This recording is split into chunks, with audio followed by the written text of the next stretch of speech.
This is the stuff dreams are made of. I'm writer-collector Ryan Condal. And I'm writer-collector Dave Mandel, and you're listening to the original movie prop collecting podcast, brought to you this new season by Propstore. They're having their big entertainment memorabilia live auction, Los Angeles, the EMLA, September 4th through 6th. Day 1, September 4th, is a live auction day, like where you can go in person as well as bidding online.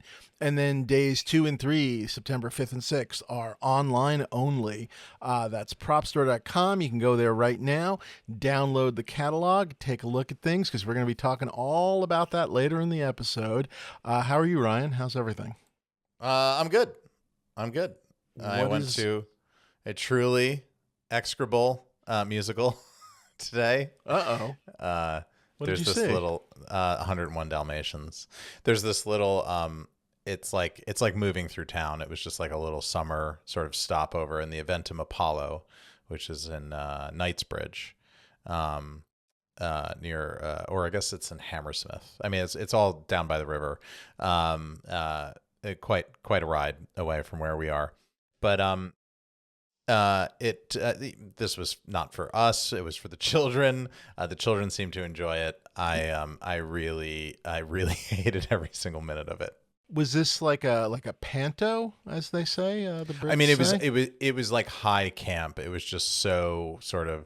I mean, they went through the effort of making all these puppet Dalmatians and things like that were operated by singing humans, but the songs weren't very good, and the performers worked their hearts out. I just think it just reeked of sort of made for the wrong reasons kind of thing to me. I'm clearly not the audience, but some of these kid shows are very enjoyable for the adults. Mary Poppins was really great a couple years ago. Matilda, which is still in town here, is really great. There are good examples. This one was. Gosh, we saw that when we took our kids to London, and that was before the pandemic. That was a long time ago. I guess Matilda is still playing. Yeah, still running strong. Yeah. Did you enjoy that one? I think I enjoyed Act 1 and then had a little nap, but it was okay. Yeah, that's fair. Little baby nap. You really would have hated this, so. But anyway, that was my. Well, I'm sorry, I missed afternoon. I'm sorry I missed it. Yeah. Yeah. Very nice. Very nice. How are you doing? Everything is good here. I have been watching this long weekend. These last couple of days, I finally kind of got my MLB app working on my Apple TV, so I've been actually watching more Yankee games, and it is horrific, just horrific. It's really hard to watch. Even when they win, it's terrible, but they also haven't been winning. The Yankees are like so snake bitten right now. Yesterday in the old timers game, I believe Mariano Rivera tore his ACL. Achilles. Yeah, exactly. Yeah. Like that's how just cursed they are right now. It is a bad team. That's got to be like some kind of like omen or harbinger, right? It's sort of like arguably the all-time unanimous greatest like, Yankee. How the Yankees do today? Reggie Jackson was struck by lightning. It's like that kind of shit. Yeah, it's I don't know what's going on. They really don't look good. The only thing I can say or hope is that they play so bad that they finally get rid of Aaron Boone, who I cannot stand. So that's the only good thing I'm hoping for, I guess. Yes, after the latest... By the way, I don't think it's 100% his fault, but I would like his head on a platter. So, but after the latest spate of inexcusable base running and fielding errors, where he just sort of shrugs his shoulders. There's a lot of shrugging. What you gonna do? And a lot of strange bullpen management. So But very very tired of this very vanilla team that has some truly great players on it. Yeah. So very very difficult. Other than that. I've been just catching up with a lot of movies. Jurassic Park. Finally saw Superman. The Accountant 2. I don't know, just random stuff. Dave. Yeah, just catching up with a lot of random, both like in the theater and not. Yeah. I don't think we ever. I think because we were doing this as always with our recordings. I don't think we ever actually did our shout out to Fantastic Four after having seen it, because I think we had that's Matt right. on. We had him on right before it came out. Yeah. And then Comic-Con started. I didn't actually see it till like I was back from Comic-Con. Well, Matt, if you are listening, I fucking loved it. I really loved it, especially when it got to Galactus and sort of kicked into that second gear. Oh boy, oh boy, oh boy! Like that back hour and change, just like a snap of the fingers. It was it blazes by, fast and enjoyable and high stakes and familial in a great way, like the family thing, like just classic FF. I really did enjoy it. And it's so all congrats, rooted in human needs and desires. Like, you know, even Galactus just needs to eat. He's just hangry. He's just hangry. Yeah. But I loved that it came about the family, and then Franklin, and I kind of wondered. I also really, really enjoyed it. I've actually seen it twice. My kids were away and they got back to town, and we hadn't done a movie in a while. So I said, hey, we can go to the movies. Here's a list of what's out. And they both picked without blinking Fantastic Four. They just wanted to see it, and I was sort of trying to scratch at that, because these guys don't usually go for superhero movies, and I was like, well, what is it about this one? I couldn't really get it. I think there was the fact that there was a lady on the poster in a cool costume really did help. I was just saying, cool costumes is always nice. Yep. Yeah, and then I promised there was a baby and she was pregnant, and then they were like kind of really in on it. And yeah, so we went. They had a great time. We walked over to the theater, and I kind of gave them the sort of 35,000 foot view. Here's what the Fantastic Four. I gave them the origin story walking in, because I just thought that might help them ease their way into it. And I really respect that this movie did not do the origin story. I like that they just picked up. Everybody knows how the Fantastic Four became the Fantastic Four. We don't need to spend a half an hour seeing that.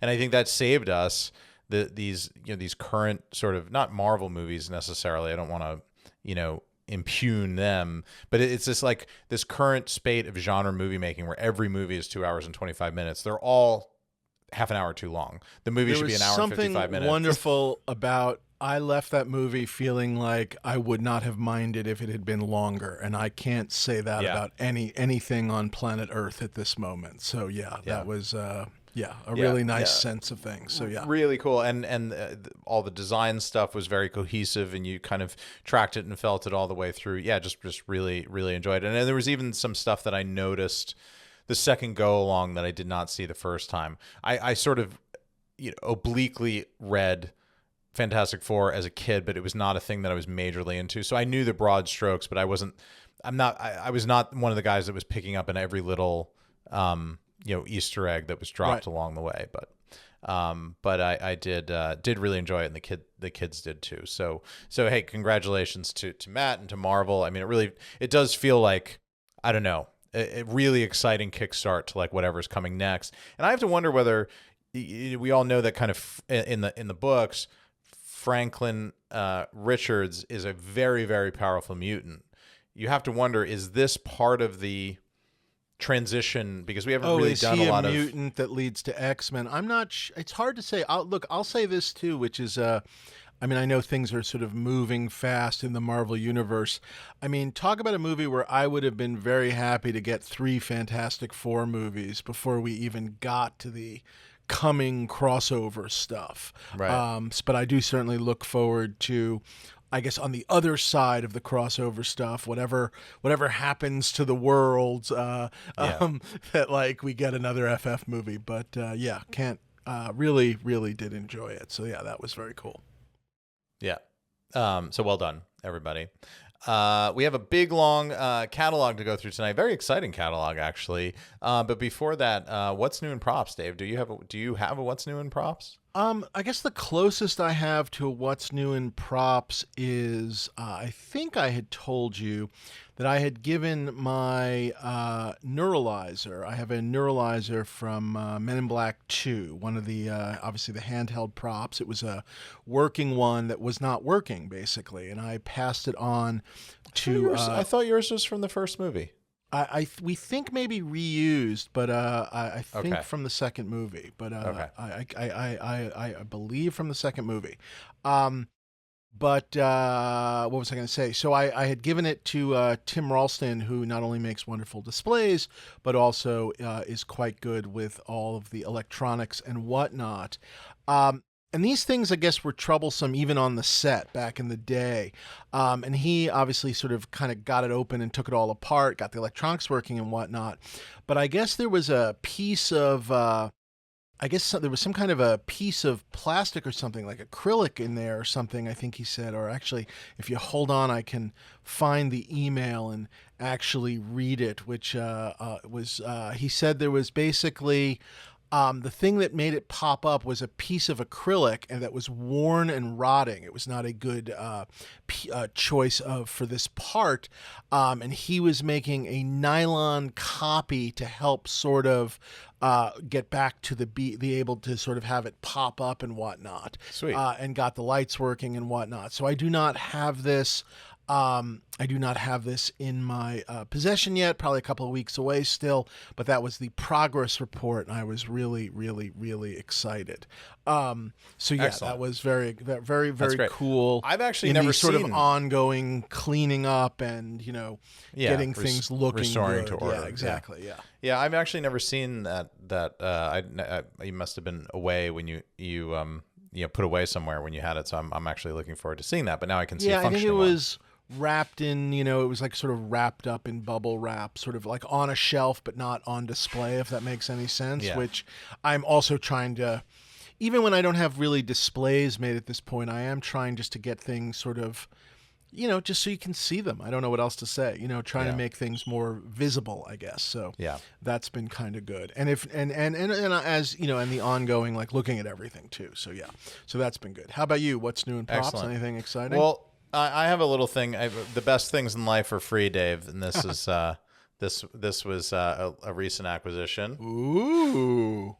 So I try to take these guys. This is a clapper from season 3 of House of the Dragon. I try to take these things home every season, particularly for the episodes that I credited on writing, the ones that Sure. actually have my name on them, versus ones that I just did sort of ghosty work on. So just as a good fun memento, and we have these really neat ones that are actually interestingly designed, show logos on it, the sort of code name of the show, and they're the acrylic ones and all that. And I think I mentioned at some point this year that we went to digital digiboards on kind of like A camera, B camera, but there still are non-digi slates for the sort of like C and D cameras. So they were actually kind enough to. So is the digi slate in camera, like it doesn't exist? Gotcha. No. It does exist. It just has the it's the face on the very expensive, digital slate that's like. Oh, you mean with like the running numbers and whatnot? Yeah, correct. So yes, it's practical. It actually exists, but it's an expensive piece of kit. I think at the end of Veep, I just said, fuck it, just bill me. And I took the Digislate. Yeah. Because I was just like, it's over. And, let's just I'll do that be done at the very end. Yeah. Like I didn't want 20 of them, just to be clear, but it was just sort of like, fuck it. Yeah. Yeah. That actually is very cool. I thought about that. Previous seasons, we didn't use it. This was for whatever reason, post we went there this season, but they still do have the sort of normal boards, and very kindly they made me an A camera one and then used it through this particular sequence. Nice. So that I could take it home. So it is used. It's the writing is on it from the Hold day. it up again. Here we If go. you don't mind. What I really want to happen is I want like the crazy fan sites to be just like 64E. That's got to be the battle of something. So, like trying to like find clues in whatever. So yeah. Notice. Take one. Take one. Yeah, we got it in one. It was a oneer. Nice. Very, very cool. Yeah, really and cool. do you end up like framing those or putting them in cases or just kind of leaning them up in strategic areas, or you're sort of a work in progress? Right now they're all collected in a increasingly heavy giant acrylic box for future sort of home arrangement. No, I do want to keep one down in our cinema room, and I'm actually going to swap that one. That was a season 2 one I had downstairs, so I'm going to swap that for this one and put the season 2 guy back in storage. So this one will take over in there. So it'll be a marker of the current season, whatever is filming or has been most recently released. That will be the thing, and then in season 4, the final one, we'll do it again. And what about your chairbacks? Where are those? I've taken chairbacks every year. This year they said they called my assistant looking for my chairback and said, like, where is it from last season? And it was like, well, he took it home, and they're like, well, can he bring it back in? We don't have a chairback for him. And I just said, no, I'm not doing that. So I think they made another chairback. So you got season 3 one. Nice. Yeah.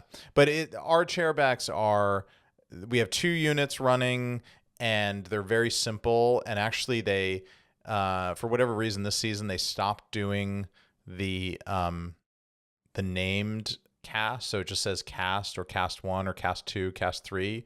So, and I don't know. I don't know what the reasoning was behind it. I think it's just, more kind of obfuscation. Mine says my name on it, but it does not say anything on the back. So it doesn't mark the show. Although if you want to have the money for your big battles, then it's cast 1, cast 2, cast 3. That's true. It costs money to put a full name on a back. And because I keep stealing the chairbacks. Yeah. No, every year I've taken them. Every year I've taken them. Very nice. Yeah. Yeah. Speaking of chairbacks, yes, day 2 of the auction. Yes, this is the very exciting September sale for Propstore.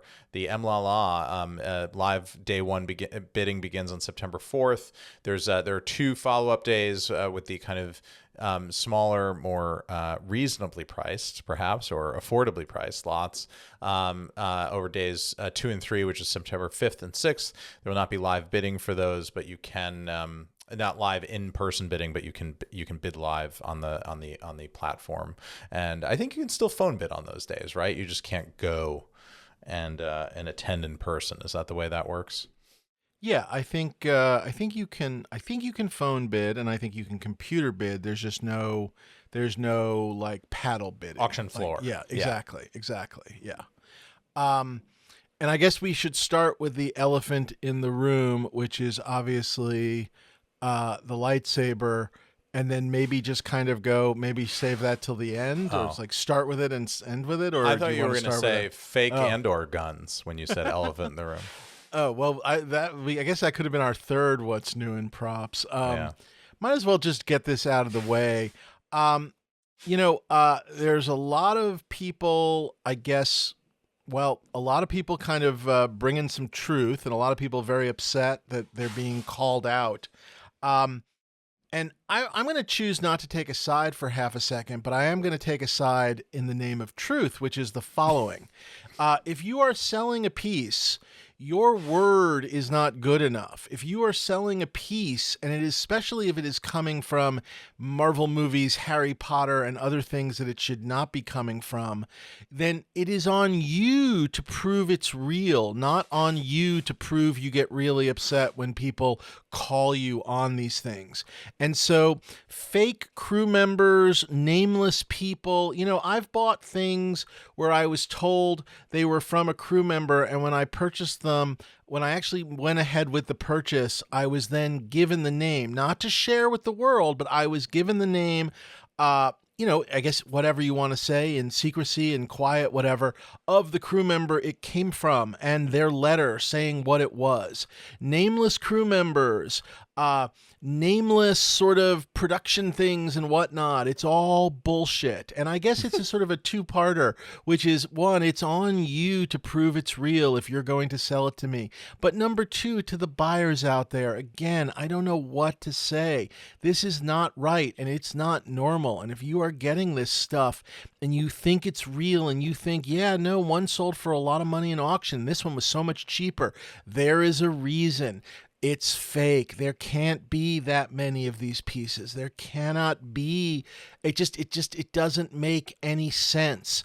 And there's a classic playbook being run right now, which is, the best defense is a good offense. These people are being called on these props, and they are going on the attack. If this all goes away very quickly if you can go, this is who the piece is from. Here's the screen match. Any of those things would be acceptable, but it's not. It's, how dare you? I'm going to sue. I'm going to call my lawyer. I'm calling the police to arrest you for libel, a drunk. slander. You're a drunk. You're on pills. Whatever. Unfucking acceptable. And watching in that very sort of Trumpian way, watching the people coming down on the sort of the side of wrong, it's a really telling little telling lesson that I'm really I guess I'm bummed out for our entire hobby, but yes. Boy, but it does seem like a whole lot of sunlight's being blown in this place. It is, but it is fascinating just to see the people. And I'm not just talking about the sellers. And I get it, man. If you've spent $200,000 with someone, and all of a sudden someone is telling you, everything you bought is a fake, and you feel like a fucking idiot. I get it, man. I get it. You don't want to feel like a fucking idiot. But it's time to take the medicine and perhaps say, yeah, no, I was a fucking idiot, and everything is fake. The other thing that is very funny in all of these stories is, in all of these stories, there's always that one piece they did show me, and I took it back and gave them something else. So yeah, you took it back and gave them other fakes. It's hilarious. It's hilarious that it happens. It's hilarious that buyers are good with it. Like, guy sold you a fake, you gave it back to him, not for your money back, but for other fakes from a different movie. They are guilty, but not as guilty, perhaps in some cases, as the idiot buyers. So I did it myself. I felt like a fucking idiot, but man, it's just wrong. It's just wrong. But I don't know what else to say. Your turn, Ryan. No, very well said, Dave. I am enjoying this being brought more to light, and I think particularly on Facebook, where a lot of this is going on in the various movie prop forums, private and otherwise. But go and check it out, and just look with your own eyes and see what your eyes are telling you and what your brain is telling you when you read the accounts on either side of this as to who might be telling the truth and who is not. I think it's pretty clear to anybody that knows what they're doing, that's been paying attention for a long time, given one of the particular characters involved with this. And I will say too, and this is one of the obfuscation tools used by a different scumbag in the hobby, but this idea that what David and I are talking about here is not impugning private props and private deals and hidden deals that happen in the cloak and dagger in the dark hallways of the internet. Like, that has forever gone on. That does not mean that those things are fake or fraudulent. And in fact, a lot of good stuff still changes hands in that way. What we're talking about is your fake shit that you are selling. And let's go one step further and pushing on people. Yes, that you are making these things, and they are fakes. You are creating. It is committing fraud. You are making fakes to sell to unsuspecting people. That's the problem, not the private deals, the fakes. The fakes. Yes, you are exactly. The problem. Yeah. And if you're sitting there listening, going, "Are they talking about me?" The answer is yes. Yep. Probably. Yes. Alrighty. So back you want to talk some real props, Dave? Yes, in the I would like to talk store? some. Do you want to talk about this thing at the top or the back? I don't even know where is better to talk about this saber, because obviously it's the cover piece. No, we're talking about it when we get there. People gotta wait. Well, okay, fine. Fair enough. Yeah. Well, let's dive in. I gotta burn off some of your enthusiastic energy. Otherwise, we'll talk about that for 2 hours and then go, okay, lot one. Here's another prop. Yeah. Well, we each chose a couple from this auction. We sort of thought we'd do kind of our highlights from Hamlet. Should we dive in? We're supposed to pick 10. I probably picked a few more than 10, but yeah, I have like 15. Such is life. Yeah. Yeah. But I feel like there'll be some crossover between us too. Yes, so. I think so. Well, let's dive on in, and I wanted to start with lot 3. I don't know where you're starting. Yeah, you always beat me. All right, excellent. And this is throughout this auction, you'll actually see pieces from the Mark Stetson collection. He was a visual effects, they say maestro. I was going to say top dog, but Mark Stetson worked on all the biggies. And there's just wonderful pieces from his collection all throughout this auction. And lot 3 is actually, it's not 2001, but, good luck finding a 2001. This is a HAL 9000 Pod Bay faceplate from 2010. And in a world where, heck, you can't find one from 2001, in a world where a really great replica from 2001 would probably cost you a couple grand, the estimate of $6,000 to $12,000 for a piece from 2010, not as good a movie, but it's HAL, and I think it's just really, really excellent. And I really dug it, and yeah, I don't know what else to say except I was really impressed by it. So that was my first piece, and certainly a piece I'm going to be marking just because, again, you're never going to get that. So worth peaking at 2010 for that reason alone. Yeah. So I thought that was really cool. And like I said, the Mark Stetson stuff, which we'll be calling out a couple other pieces throughout the auction, really, really incredible. I know a bunch of his stuff is going to the Academy as well, but a bunch of really nice pieces throughout this auction. So yeah, great. Yeah.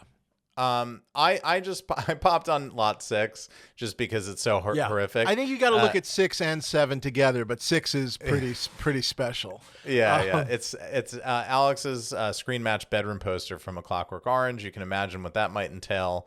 If you're watching on YouTube, you will now see it. It's quite something. I just laughed. It's the most Clockwork Orangey thing that I could imagine. I was just thinking of the person that puts this up in their collection. Yeah, it is the Farrah Fawcett poster of its time, I believe. Very Clockwork Orange. It reminded me in some ways of the painting in Grand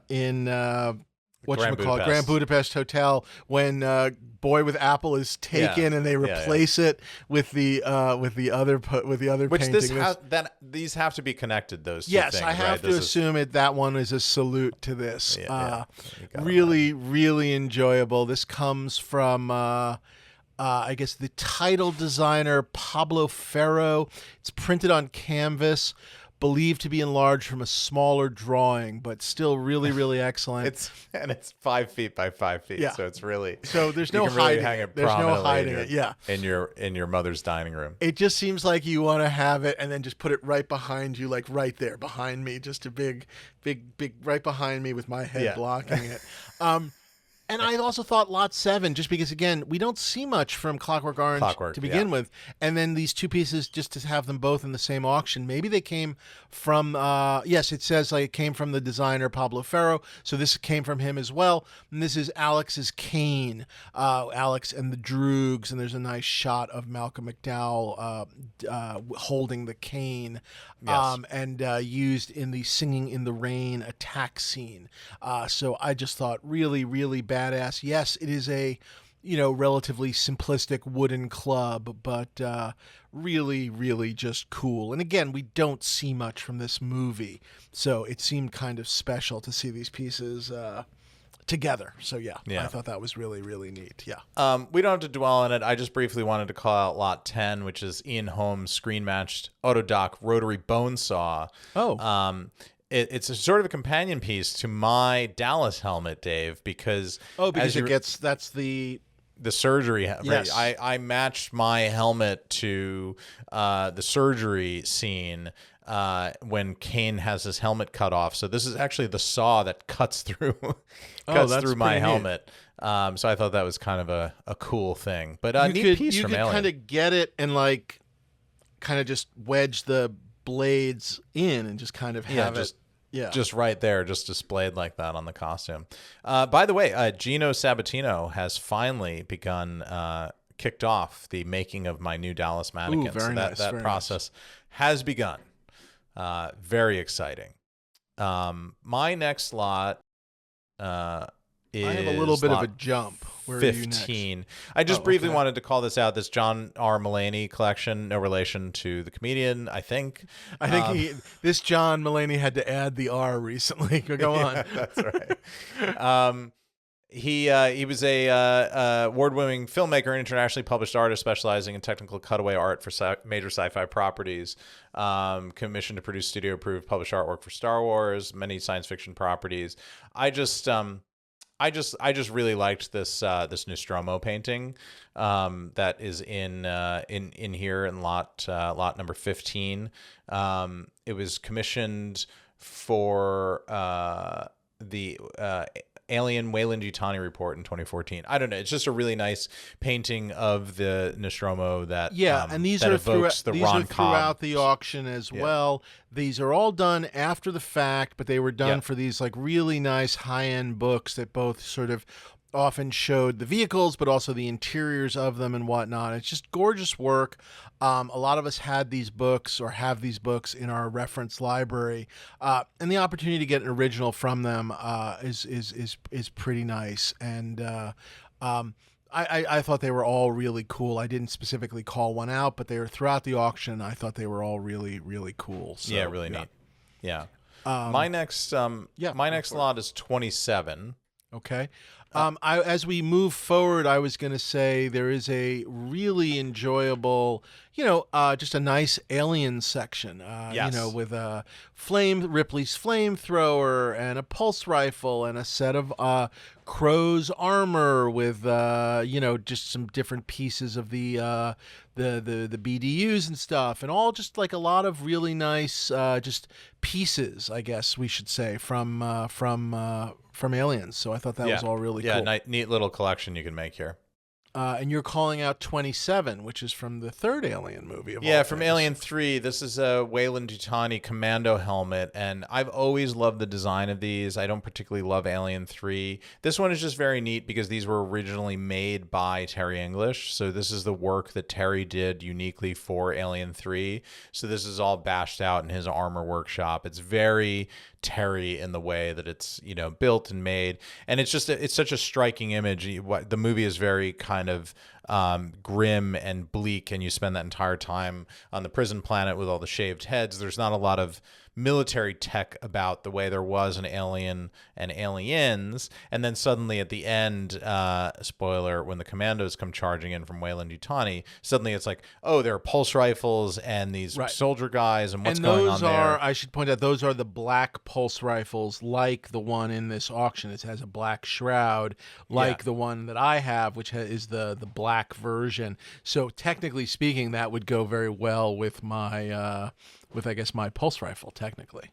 Yeah, it would actually. Yeah, you should think about it. It's just a badass design. I think it's a great design. I one of these days I need to rewatch that movie. I don't know if there's any. I don't know what I will think, but I haven't watched it in a million years.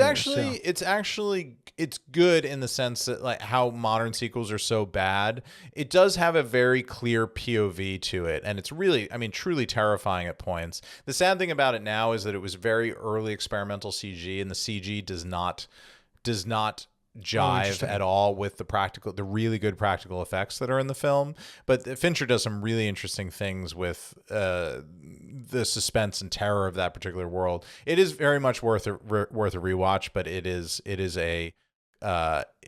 a complicated film. I like that. I like that a lot. I will check that out. I am jumping to lot 40 for my next piece. This jumps us into the Back to the Future section, which there's a bunch of stuff. There's some hoverboards and whatnot. I don't pay much attention to any of that stuff. But this I thought was really fantastic. This is the Andrew Probert, A Match Made in Space, which is Marty's dad's, book from the end of the movie. and these are cover concepts and a preliminary sketch. I don't know what has happened to the finished painting, but I loved seeing both the prelims and a very tight pen and ink cover sketch that I just thought was just wonderful, and love that prop, love the idea of a piece of artwork from this movie. I just thought this was really, really cool. I was really this stopped me in my tracks as I'm not going to lie, I kind of just going through the motions of the Back to the Future section. I know I'm not buying a hoverboard, so I'm moving kind of quickly, and it was just like, whoa, this was just really neat. I like art to begin with, and I just thought this was a really, really cool piece that connects to a very, very specific prop. So I thought this was fabulous. Yeah, I mean, that's one of the things I always wished would just show up from the first film, because they had boxes of them at the end. I mean, there has to be his book. Yes, I mean, considering the sheer number of sports almanacs, it's always. I mean, I realize that's from a different movie, but it always just seemed like there had to be at least the top layer of those books had to have there had to be more of those dust jackets out there, and those just have not really ever shown. So I just, like I said, I thought this was pretty special. And and I think the number is low, maybe. I mean, I know it's not a finished piece of artwork, but I don't know, to me, super unique. Something you don't see in everybody's Back to the Future collection. So I thought that was really, really cool. And in theory, there's only one of these. So yeah. Where are you next? I just jumped to this Batman section as a whole, the Keaton Batman section. I agree with that. I did want to call out very quickly, it is not I'm not buying any of this, but if you jump to lots 44 through 46, this Jane Fonda Barbarella section, which includes both a rifle and a couple of her uniforms. I mean, I figure it's only a matter of time till someone is remaking this movie with Sydney Sweeney, but God, that is happening, you know. Oh, is it actually happening? Yeah. There you go. With okay, Sydney well, Sweeney. there you go. Yeah, well, that goes without saying. I just these I mean, these are some pretty incredible props, both in terms of, the 1968 of it all, but just the sort of the Jane Fonda of it all, but also just the sort of futuristic / kind of cutting edge fashion. Really, really special to see. I thought it was really, really something cool to see. So yeah, that was I thought that was really. Just really fabulous. Again, not bidding, but very intrigued by these pieces just to sort of watch where they go. And then you're right. That takes us, starting with lot 48, to a pretty amazing Batman collection that I guess really encompasses, well, there's all the Batman movies, but in particular, the Batman and Batman Returns, the Michael Keaton stuff. Yes. Really, really incredible. I mean, I guess we should start. There's a full suit, one of the best ones I guess we've seen. I think it is the best one in private hands. Okay. Yeah. Really, really wonderful. Has an estimate that goes along with that. Just, really nice on a really, nice head sculpt of his. I wish the arms were a little, I don't know, different, but that's my own cup of tea. That's my own thing. I would have them down with the cape sort of kind of hooded around them. A little more, yeah. They're just a little, just kind of like it looks like he just put suntan lotion on and he's trying to get it to dry. Do you know what I mean? Like just give me a minute. I needs to soak in for just a second. Batman is a creature of the night, Dave. He doesn't get a lot of sun. SPF 50. He has to be very on top of that. I know you have a version of this, but lot 49, the full SFX grapple gun, I just thought was particularly incredible as I was looking through this. Really wonderful, an interesting piece. We've seen pieces like this before. They kind of only work from the one side. The rear is where you kind of get the exposed part of what makes it the prop. But I still love it from I guess it's the left side that you're allowed to look at. I thought that was just really fantastic. and obviously it's has, wonderful. I guess, the electronics and mechanical components. Really, really wonderful. And they got it working again. Yes. So they built a motor box to get it running. This one actually has a trigger on it, which mine did not, because mine was a kind of static. My cord, the line goes out. It's just not driven by a motor, so it was done for a different gag. So what you can pull it out and then reel it back in. Yeah, and you see the Adam Savage actually thought, if you see the silver disc, Dave, that's in the handle, he thinks that's the mechanism from like a tape measure. So it has that kind of, you pull it out and then that ability to it reels itself back in. Yeah, exactly. So that all functions on mine. It's just there's no motor driving it. So I thought that this was very, very cool. Very, very cool. Yeah, really, really neat. I also got a real kick out of, there's two different ones, but they're these miniatures of the Joker. Lot 52 is, I guess, the one of him in the helicopter. Yeah. And then lot 55 is a standing Joker with a rotating head that I guess was maybe at the top of the cathedral, maybe is my sort of guess. I just thought that was fantastic. The balloon miniature, lot 54. I mean, I know I'm just calling these all out, but I've never seen some of this stuff. The Bruce Wayne suit from the I love that scene in the apartment. That's the you want to get nuts? Let's get nuts. That's that scene.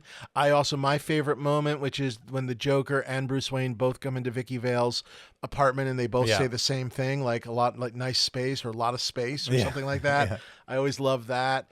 Vicky Vale wedding dress again. And then you get into the Batmobile. So this is a hell of a collection. It's an incredible Is this collection, all one? Do you know? Is this all mostly? I think a bunch of it is from one big Batman collector consigner.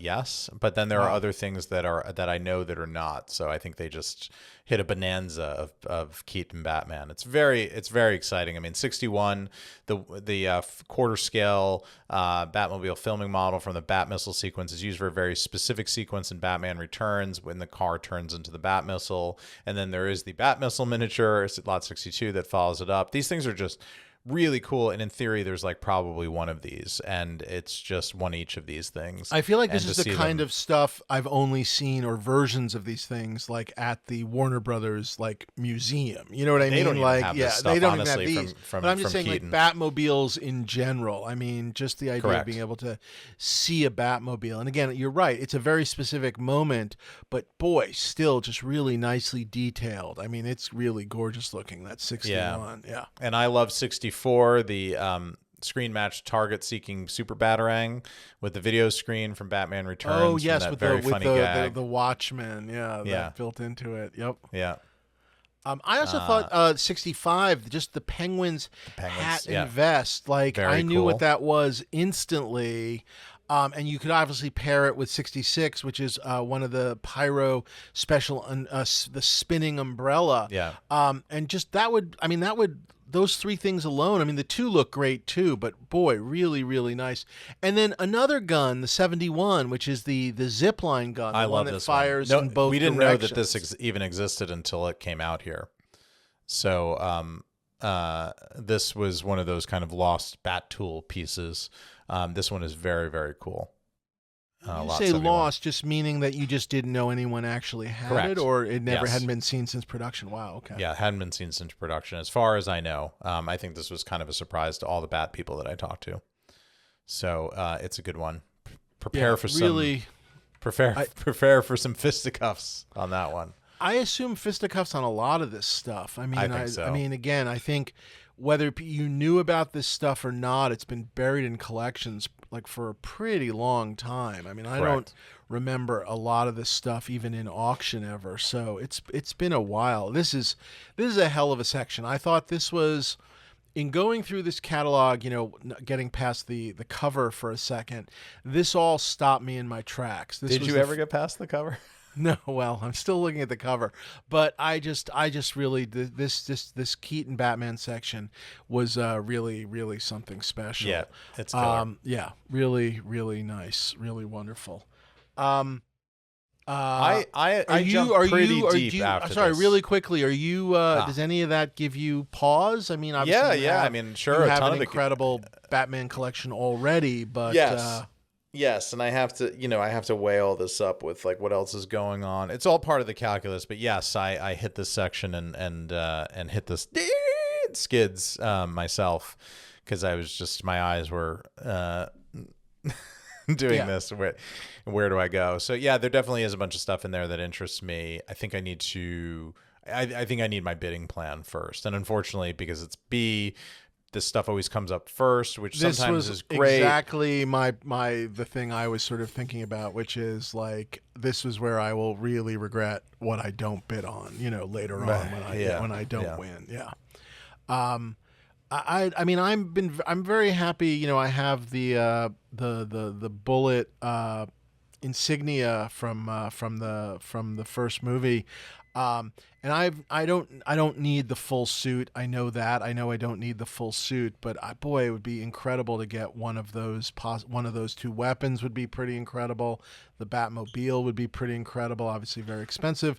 But boy, it'd be fun to get just another Batman piece. That's a movie I just still really, really love. So I'm right there with you. I'm not in for the suit. I'm very happy with my very large Batwing. I love my cowl. As it is, and my emblem, I don't need the whole suit. I don't want to be responsible for having to take care of all that. I mean, I think that one's really stable, and it is the best suit that anyone has ever seen, and it was meticulously assembled over many, many, many years of collecting, with swapping parts in and out as better things came along, more accurate things that were more hero. It was really a labor of total love, and you're not going to find a better surviving Bat costume. Honestly, Warner Archive doesn't have anything at all. They would be I was about to say champing at the bit to have that themselves. If I were them, I'd buy it and put this one on display instead of whatever that bit of weirdness that they have with whatever the Bat smoothie, the chopped liver one. They ground their bones to make their bread.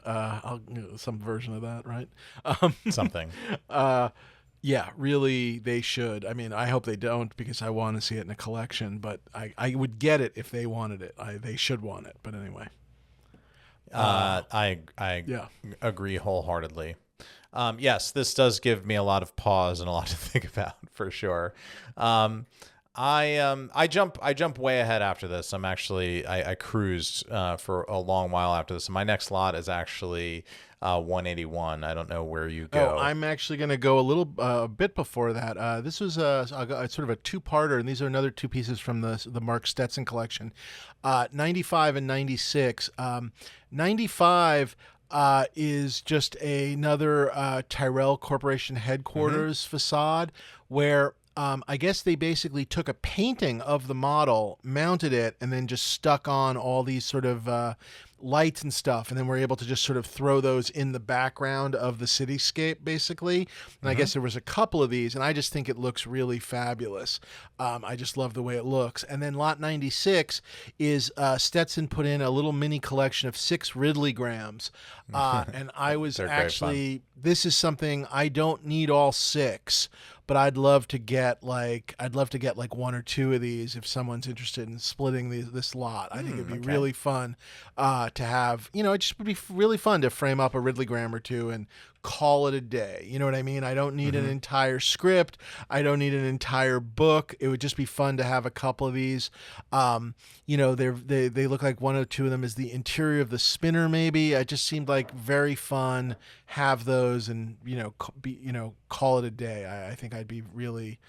Anyway, let me know if anyone is interested, yourself included, Ryan. That would be. I think it'd just be very, very. We enjoyable. can chat. Yeah. Sorry, where you said 190. 181. Yeah. It's a bit of a jump. Yeah. Okay. So 181 is the George. This is very timely with our podcast. The George Mogwai, cable-operated puppet from Gremlins 2. I love this Gremlin character. It's such a great one, and I imagine I don't know, did it say that Tom worked on it? I feel like this is one that maybe Tom did work on, or maybe did a bit of work. I mean, his mouth still seems like it could use a little bit of love, but the ears and the face are in great shape. So I don't know. Maybe Tom didn't touch this one yet. Maybe this is one of the not one of the 79 gremlins that has already come through his shop. But I just love this little guy. I love the bass and all the cable operation and the look on his face, and it made me wonder whether, maybe this was a sign that it's my time to try to get a Mogwai. I think it's super cool. Just should point out, it says this puppet has been professionally reassembled using Baker's original parts. So, which is fine and good, and obviously it has the armature and cables and all of that kind of stuff, but obviously not from the set as a this puppet. Would be the production made sort of category. Yes, exactly. I did wonder also if this was one of the ones where the controls did anything to the eyes that Spina was talking about. I don't know if that's the case. Where he mentioned that the eyes go left and right. It just says controlling the puppet's arms. Oh, so just light the up arms. display stand. Yeah. Well, I think a little more research to be done there, but certainly super cool. Really, really neat. I'm 211, I think. Yeah, that's a good one to chat. So let's chat about that. I did at some point. By the way, we just cruise. I just want to say, we cruise past the Harry Potter collection every time. I think we call out things that you and I get excited about or interested in. Dave, I'm putting out a call. I want to do a Harry Potter wand deep dive, because I feel like this is an important. It's an important thing to do. It's not something that particularly interests you or me, but I think for the collective community, this is an important topic to do and have kind of something documented that people can reference, at least when they're wand shopping, because the stuff that's going on with Harry Potter wands is just is fucking inexcusable, deplorable, and it's widespread and whatever. I mean, Propstore is really the best in the business with authenticating. If there are things in their catalog, they have put it in front of every known Harry Potter expert and crossed their T's and dotted their I's. I think you can be very confident here bidding on these. I'm not calling out this catalog. I'm just saying, for the general collecting community, there's been a lot of stuff going on with very high priced Potter wands recently that have been making us kind of shudder with disgust. So we should make that a future topic of conversation. Amen. I will simply say amen. I gotta be honest. I guess I'm not the buyer for these things. I mean, by the way, I was burned. I did buy wands and I was burned. So,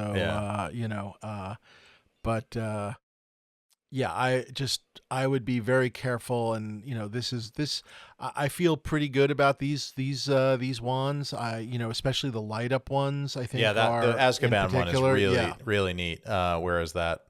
There you go, Bart. What's that lot? 187?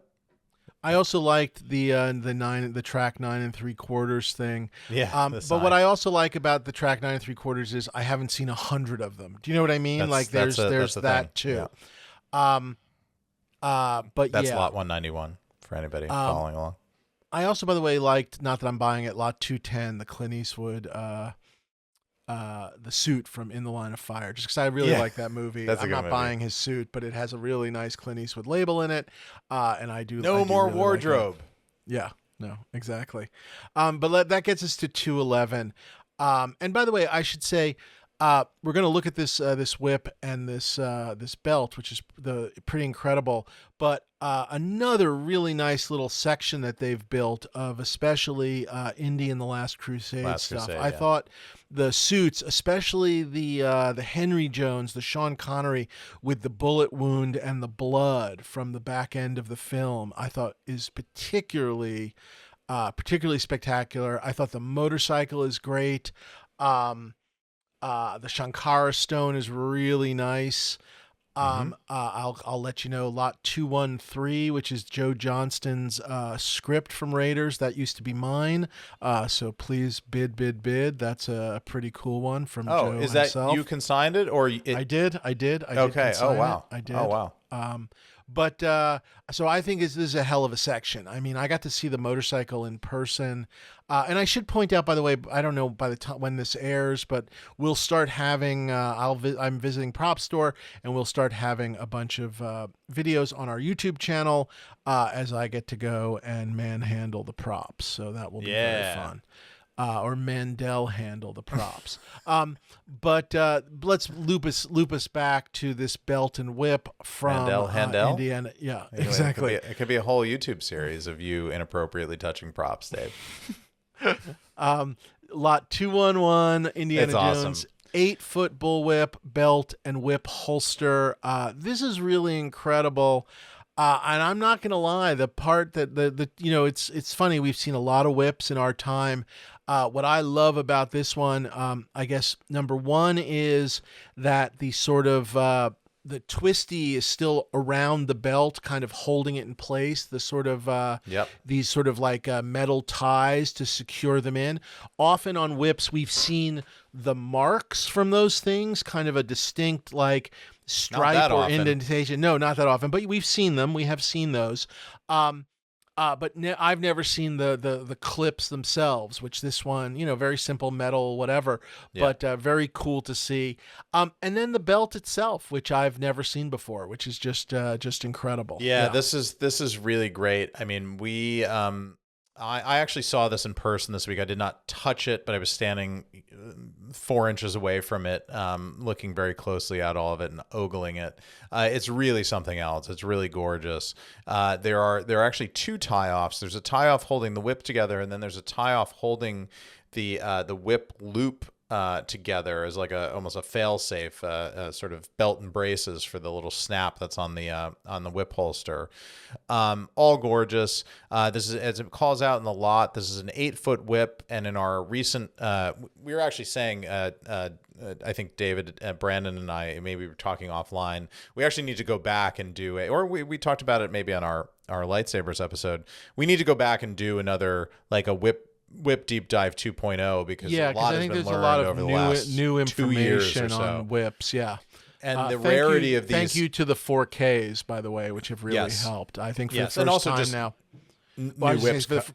New whips, but also for the first time, I think we've been able to finally start actually screen matching some whips, which is something we were never able to do in the past. So that's pretty special unto itself. But continue, sorry. Yeah, and the but just we've learned that the 8-foot versions of these whips are just rather rare, and the cause for that is kind of unclear. But in Raiders, it seems like all the whips were 10-footers, but then in Temple of Doom and Last Crusade, it seems like the ones that were looped, the costume whips, we're calling them, the ones that were kind of fixed to him as a costume piece, which is most often how you see it, seem to be 8-foot whips. So this one is one of those rarities. This one was clearly used as a costume whip. I don't think they've been able to match it yet.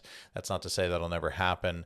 But this is the first of these kind of belts to be seen come to market. Now there's like a canvas webbing belt that holds his trousers up, but this is the kind of classic Western gun belt. So his gun holster would have been strapped to this on top of the sort of functional belt holding his clothes up. This is the one that goes on the outside of that. And even I believe the person that we know that has a complete Indiana Jones costume does not have this belt. Thus I don't think indicating how rare I'm not it is. even sure. I'm not sure I've ever seen one. Maybe Lucas has one. I don't know. Yeah. But no, the really, really special. I mean, there's no other way of being anything but honest, which is to say, I have hat, jacket, shirt, and whip from Last Crusade. And this belt just has me kind of going like goo goo gaga. I mean, it's pretty insane. I do not want this whip. I don't need this whip. I think it's a great whip, but it is not as good as the whip I believe I have. But if there was a way that I could somehow buy the belt and give someone the whip, I would do it in 4 seconds. I don't believe anyone is going to have any interest in that said deal, as I think the sort of there's something very special about this whip sitting in the belt. Yeah. I mean, the funny thing, Dave, is that this belt and whip is attributed to the scene that my hat and your jacket are from. So there is that scene is rather rich in producing collectibles. There's something to be said about reuniting the pieces, but. Yeah, I guess when they called cut, just everything went in 18 different directions. Yes. I eternally hope at some point that a Temple of Doom jacket shows up that I can convince you to trade with me, so that I can reunite my hat and the jacket, so that they're both literally from the same shot. But that first requires a Temple of Doom jacket to appear. Yeah. So. We could trade hats, but anyway. No, I mean, this is just incredible to see, regardless of what it sells for or doesn't sell for. And certainly probably will not sell to me. But I just really blown away by the belt part of it. And again, a very solid whip and really cool with the ties on it. But boy, oh boy, the belt just killer. Just great to see something we haven't seen. I mean, I realize we get a little jaded sometimes, but and like I said, this entire section really in particularly cool. And just do look at 218 really quickly, just to look at that bullet, the bloodied suit. Yeah. You don't have the tie. You would need the hat, maybe the glasses. And I'm not looking to go down this path of a Sean Connery display, but boy, it is. That bullet hole is really specific. That's awesome. And just a great way of in terms of like a collection. So I thought that was really, really special. I also called out 223, which is the Casino Royale. It's the it's the exploding that he clicks onto the guy, the detonator, and it blows up. I love that first Daniel Craig movie. I mean, to me, it holds up amongst all of them. And I love this sequence with the blowing up the plane and just the way the sleight of hand of like sort of the guy, pressing it and realizing, oh, it's hooked onto my belt. And I like this prop. So I just thought just a fun Bond piece in a world where I don't have a Bond piece. I thought that was really, really special. So, it's a good one for sure. My next is probably your next, 233. 231 and 233. I thought the eyes. You like the shark eyes? I like the shark eyes. I like that. I like that they are from this guy Robert Mady. I don't know how you pronounce his name. He gave them to his next door neighbor. I love that you can see them in the 1975 article.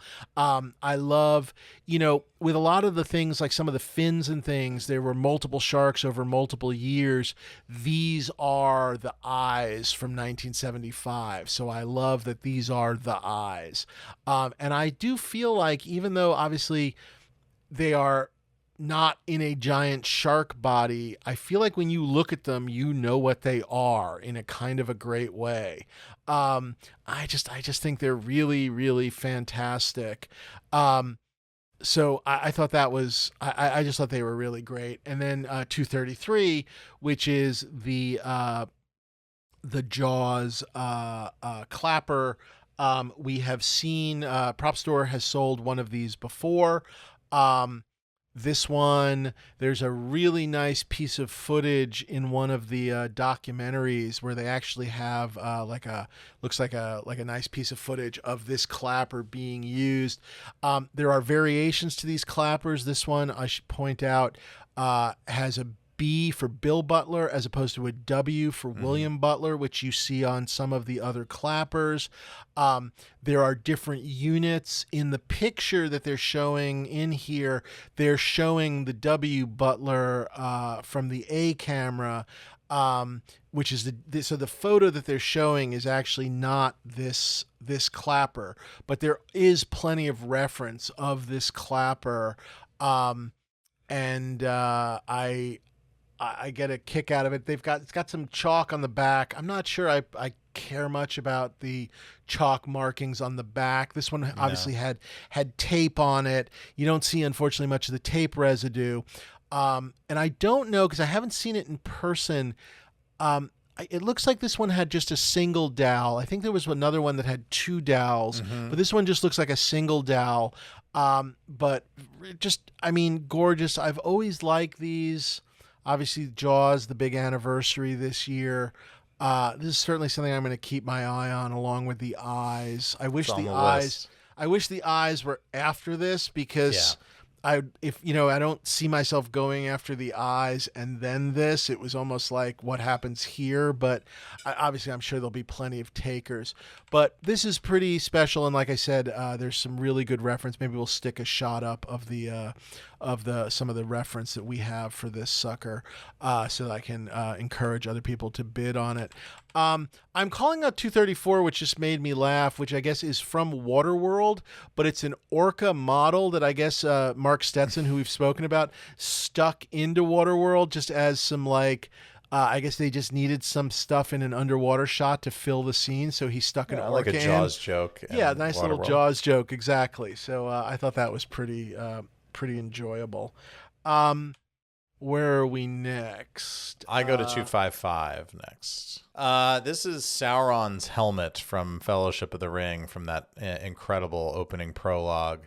They haven't matched it, but I do have to say I saw this in person at the London the press event that Propstore held in early August. And I have to say that as impressive as these photos are, this is one of those pieces that just really gets you in person. A lot of people were talking about how great it was when they saw it close up. They also did a really nice display where they had it like sort of not freestanding, but they kind of had it like floating. And then they had like a really cool kind of red light, like a fire kind of. Sort of beamed through it. Yeah. Kind of like Eye of Sauron shaded light, which really picked up some of the really interesting colors in the paint job. It looks like it's just, sort of black, but it's more than that. There's a lot of interesting color in it. I thought it was just a really, really nice job. There's a ton of dimensionality to the paint, to just the way it's cut. I mean, there's a lot of layering and etching and layers that you can see through to the next layer. And we got to hold it and actually turn it over and look on the inside, and it's all really beautifully leather lined.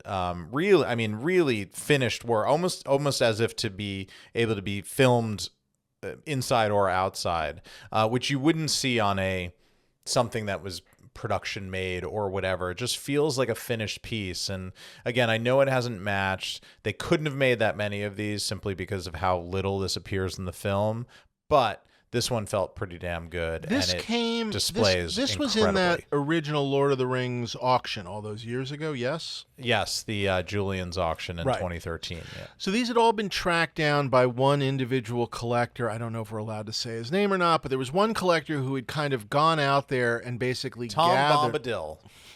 Collector Tom Bombadil, taken out of the movie but then put into the auction. And he had done this really amazing job of going out there and gathering some things that had been given to various crew members, but also they had done these prizes through was it Toys R Us that did a thing where they gave away Mattel. Maybe it was Mattel. Yeah.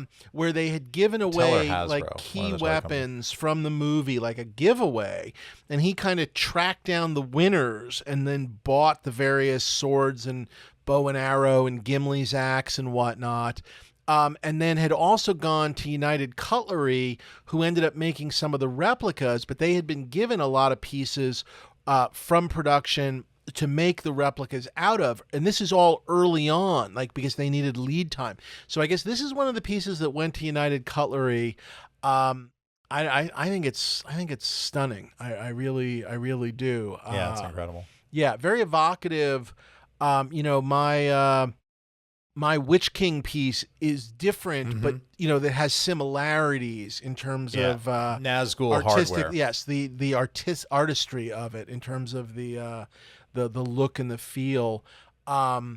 Yeah, really, really special. That's interesting that so many people were sort of struck by it. It's just so it's huge, but not in a unwieldy way. It's just such a statement piece. Right. And we were all talking about Lord of the Rings. Like, what do you get from Lord of the Rings? It's so Lord of the Rings, and it's not a sword, and it's the bad guy piece. But this is kind of the Darth Vader helmet of Lord of the Rings, and the way it just screams Lord of the Rings, and you could just put that in a display case and just have that be your whole ring slash, sort of like what you've done with the Witch King, Dave. Well, thank you, I appreciate that. Yeah, it's great. It's great. Don't sleep on this one if you're shopping around for Lord of the Rings. Yeah, really gorgeous. I can't wait to see that one myself. That's one I have not seen that one yet. I am very excited. I'm assuming your next one is 266, yes? Yeah, yes.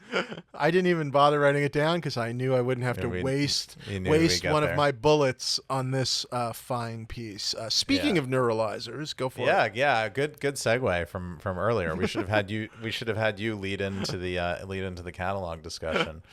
Yes, this lot 266 is the screen match light up hero close up neuralizer from the first film Men in Black 1997, a movie that I have a very vivid memory of seeing in the theater. I was a giant X-Files fan back in that day, and that was the same maybe season or just after the season that really great classic episode of Jose Chung's From Outer Space came out, where X-Files started playing with the kind of humorous side of conspiracy theory and the characters that go along with that, and the Men in Black. I mean, very famously. The Men in Black and sort of people like being like hypnotized and all of those things. Yes. Alex Trebek and Jesse the Body Ventura playing the Men in Black, which was a popular UFO conspiracy theory in that time that people had experienced, experiencers, as they call them, UFO phenomena and alien abduction and things like that. Some of them, a percentage of them, purported to be visited by these Men in Black, who were thought to be either government agents or aliens themselves that behaved intentionally strangely, so that if you reported their behavior, you would sound sound like the crazy person. Yes, exactly. Yes. So this was actually based on a comic book series. Anyway, the way this movie presented this particular idea, coming off of the X-Files, it was just shoot that right into my veins. I saw that probably 3 times that summer. I was obsessed with it. I was obsessed with the props with that movie. This in many ways, because this was the summer that I headed off to college. In many ways, this was like the last movie of my childhood, I guess. Because nice. I think just something changes when you go off to college. It's not like I stopped enjoying movies or anything like that. It was just I started watching more kind of adult stuff and really focusing on. But this was a one you saw in your home theater with your high school pals or whatever. Yeah, and exactly, exactly. I get that. And probably the last genre one for a while that was like that. So anyway, all these kind of memories are wrapped up. I love the hardware from this movie. This piece is phenomenal. I can't believe this thing turned up. So it's 30% larger. Yeah, that's what I love, that this is sort of it's sort of an extra large version of the prop, and it actually has basically wiring that went into the sleeve so that they could actually run this thing. And I just love that sort of, not old-fashioned kind of prop making, but you know what I mean? Just like, that's not how they do it now. I guess it would be digital. Yeah. And the reason it's larger, and the reason that it does not collapse and extend, it's fixed and static. Those were saved for the hand props, is because they needed to make it bigger to contain the technology that was available in 1997 to be able to make it light up and do the things that they needed it to do, which is very interesting, and which is why you should definitely not bid on it, because it is not as functional as the one that David has in his collection. No, I just love all the story behind it. It's according to the consignor, it is the one that was made for the movie. I saw it on display. It's just it's delightful. It makes me smile thinking of this movie. Yeah, and I got to see it. I got to hold it. It's great. The other thing that I like about the sort of the percentage, by the way, is it is larger, but not larger in a way where you're like, oh, I don't like that. Doesn't feel like it did correct. in the movie. If you, know what saw I mean? it on its own, you wouldn't think you it's would too not big. think it's larger. No, exactly. Yeah. Yeah. Do we have time? We're doing pretty well here. Do we have time for story time, Dave? Go for Do it. we I time for have story no time? idea anymore. Did I ever tell you my story of the brief sort of 6 months, year-long period where I was working with Will Smith? Did I tell you? Yes, I remember bits and pieces of that. Yes. It was a time before a long time ago, but sort of early in my career. But I was hired by Overbrook, which was Will's production company, to write a film that he was producing actually for Jaden, so for his son. Right, it was for his son. That's what I remember. Yeah, and it was called, it was really cool. It was called Boy Nobody. It was based on this, at the time, unpublished novel. The novel was coming, but they got a sort of early taste at it. Basically, the concept of the novel is it's Jason Bourne in high school. It's this assassin who's a high school age kid who's been brainwashed by this shadowy organization, whatever, and you kind of learn about him and the organization as it goes along. But the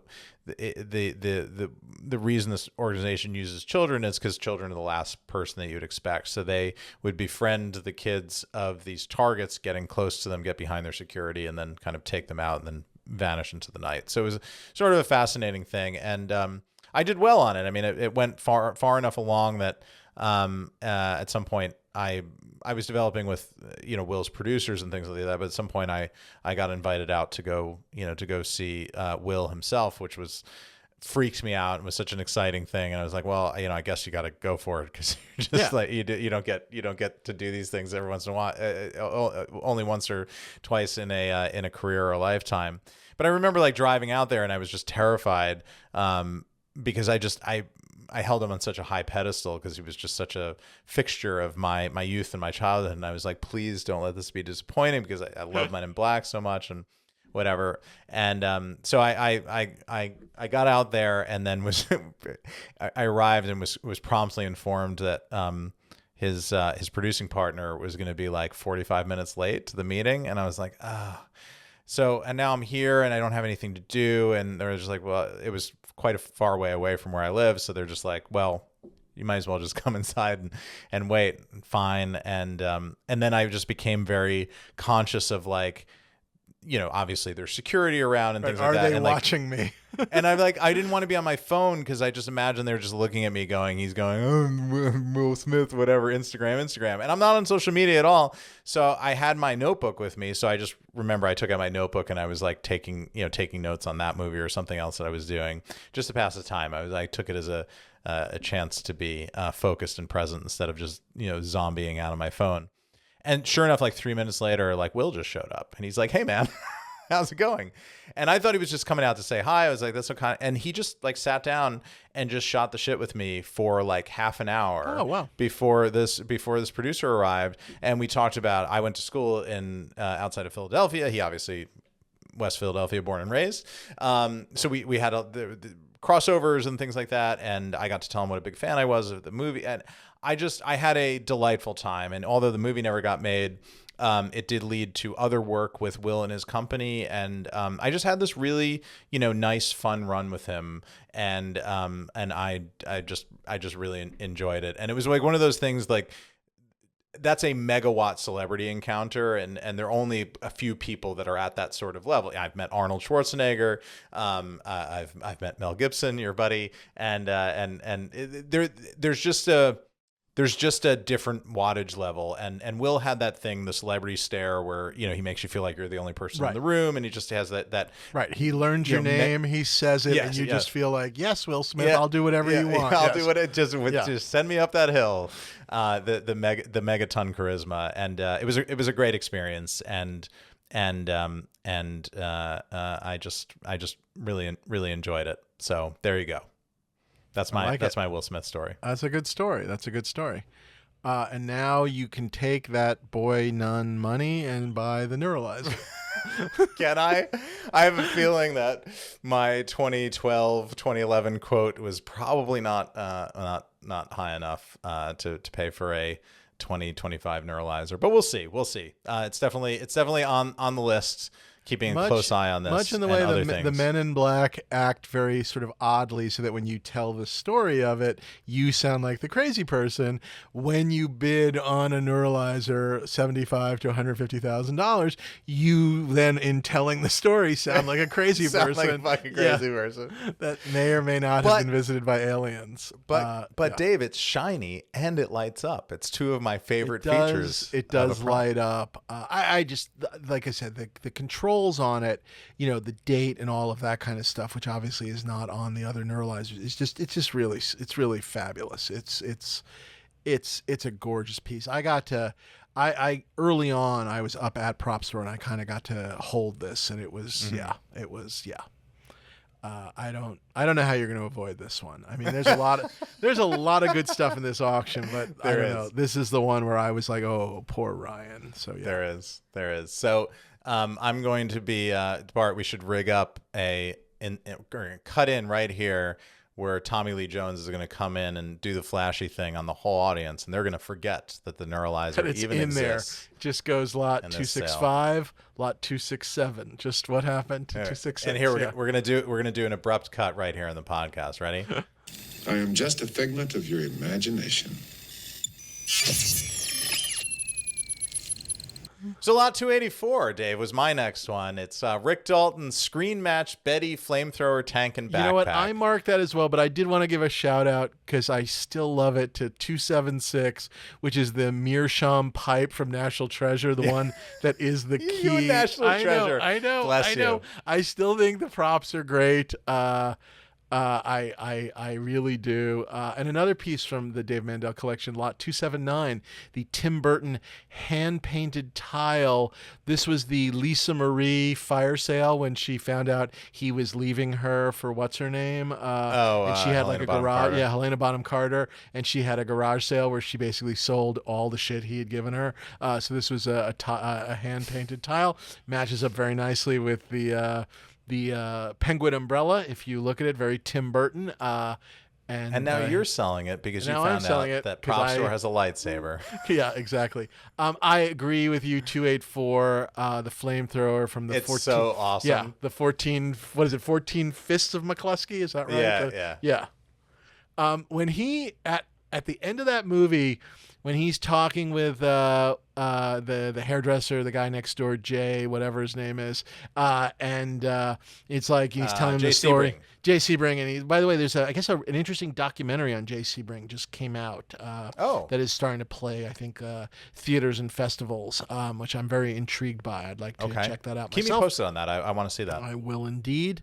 But he's telling him the story about the hippies and how he had to light them on fire with a flamethrower, and he just and Jay Sebring goes from the 14th, he knows he knows the movie, and is just so excited that it's from the 14 Fists of McCluskey. Is everyone okay? Well, the fucking hippies ain't.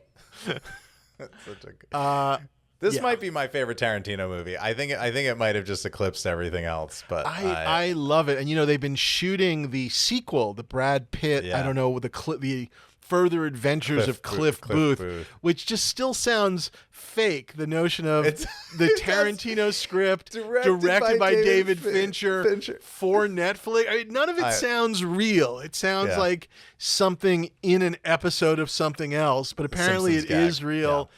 And it's all over LA. They've been all over, so you kind of see them doing all this cool sort of period stuff. They were shooting the other day at Tarantino's theater as well. So, the New Bev, yeah. And I don't know what the movie is because obviously no one knows what the movie or the show is. But I believe I once listened to Tarantino on his podcast with Roger Avery on the Video Archives podcast did sort of a salute to Rick Dalton, like when the real Rick Dalton, who of course wasn't real, passed away. They did sort of a salute where he like read from old fake interviews and things like, and kind of there's an entire, Rick had this whole career after the hippies and whatnot.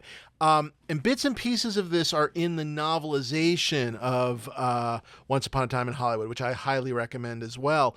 But I went deep on this stuff. And so in that world of Rick Dalton, he ends up making these very popular movies, and Cliff ends up directing them. Cliff goes from doing like second unit directing to becoming the director of these sort of like culty kind of like violent hits. Like it has a name like Fireman or something like that, about like a murderous fire. I can't remember the actual title, but there's a whole like, further life to these characters that Tarantino has like wonderfully worked out. And I guess I'll be there for this movie. Whatever this Fincher thing is, I will be there.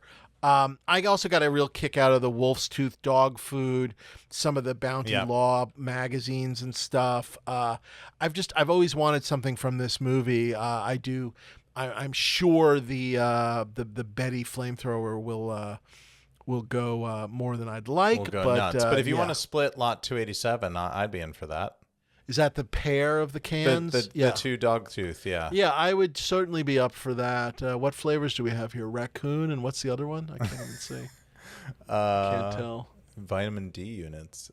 Lizard flavor, raccoon and lizard. Yeah, so I could be up for that. A nice can of Wolf's Tooth. That'd be very fun. And I think there's some other odds and ends on the day 2 and 3 of the auction. I took a quick look. So there's a couple other cans and whatnot, some odds and ends. So that's worth checking out as well. My next one, before we get to where we're ultimately headed, my next one is 330. Do you have anything before 330? I did actually. Oh, go for it. Please. I just briefly wanted to call out because I just think it's a great set of lots. 318 and 319, this Rocketeer set. I mean, just what an incredible, there you go. All your collection is right there. Screen matched hero helmet, screen matched jacket, costume. I guess the costume bits maybe are replicas. I mean, the gloves aren't. It's not calling out originally screen match jacket, so the jacket is real. Yep. No, and a pair of fireproof khaki pyrotechnic stunt pants, tagged DeLuna regular fit fireproof. There you go. And the boots are also stuntman, but it's an original costume essentially, and it's just awesome. Plus the Pyro SFX flaming rocket pack, which is just so great. I mean, just goddamn, the Rocketeer is sort of swirled around this podcast a lot because of Dave Stevens and your relationship with him, and I have a wonderful Dave Stevens Rocketeer piece. The art, this is not for me, but I just was really taken by this these two lots here. Yeah, by the way, directed by Joe Johnston, by the way, speaking of Joe Johnston. This is really incredible. I laughed a little bit, not at anything in particular, but just that, like, it's just funny. You could sort of split these up any which way. They chose to do the helmet with the costume as one lot, and then the pack as its own lot. And I'm guessing there's sort of a thought process there of maybe the helmet alone, then maybe the helmet without the uniform doesn't do as well, and then the backpack as its own thing, the rocket pack as its own thing. Well, because in theory somebody else has a costume with a stunt I guess that's all possible, because you could see a version where this was all one lot, or you could also see a version where it was 3 lots instead of 2 lots. Anyway, that's neither here nor there. It's always just interesting and how they think when, it's like when we've seen Stormtroopers and they have split up the helmet from the rest of the costume. Anyway, wherever that, I don't know. I have no great point here. I just thought it was sort of interesting, the choice of the 2 lots. Instant Rocketeer here.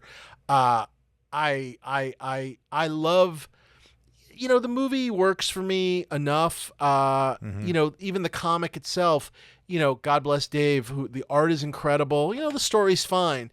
But I think these things look just incredible, and just the screen use nature of these pieces is just really something. And I guess you could, again, if things hit the low end, you might be able to get out of it for under $200,000 for a full Rocketeer, which would be that'd be something special. I feel like pretty decent considering where we've come to. Yeah. You wanted to go 330. I was also 330. Yeah, this is the Genesis device from I guess it fully lights up. They weren't able to get the smoke working, but maybe you can. It's possible. But they got all the lights working. Of course, where is that crazy, metal control pad that, with all the turning things and the pressing things? But still, this would be really incredible just to sort of have sitting in the corner of your room, like, lighting up every now and then as the countdown goes off. I don't know, as Wrath of Khan things go, this to me is very, very, very memorable, and I really did like it. 78 inches tall, so it's not insignificant. It's a real. I think it's a. I don't know. I just think it's a great looking piece. Showstopper. Yeah. Really. Again, to me, as MacGuffins go in that, in different movies, that one really does work. And even though it is one of those sort of like the whole world's going to blow up, we're going to die, we have to save the world, which is sort of the end of every movie on some level at this point. The intimacy and the strategy of the two-dimensional thinking and all of that kind of stuff. I know we've talked about Wrath of Khan ad nauseum, but these are fond memories and a really, really great prop. And something that I guess I have been hoping and waiting for many years, just kept hoping that this would show up one day, and well, here it is. So yeah. Is this for you? This is the problem. I mean, we're still before Star Wars, you know what I mean? So it's like, how do I spend the money on that? How do I spend the money on Lot 339, the Recyclin flute, Jean-Luc Picard's Recyclin flute, which is back, baby. This thing is back. And I think we need to make an investment here, Dave. I think because every time this just shows up every 3 years. Every time it shows up double. And we sort of shit on it, it only goes higher. I think this is the time it only sells for $1. I think this is where the market. The price is right. Finally, this is the bubble burst on the Recyclin flute. No, everyone's favorite episode. I don't give a shit. I don't understand it, but God bless you all. And it is a great episode. I hope it does gangbusters. It's a flute, I hope guys. It does great. It's a flute. I hope it does incredible. Good luck, everybody. Not for me, and we'll leave it at that. It is. I don't know why I don't like it. I think this still is my problem. Because you're joyless. That's part of it. It's definitely part of it.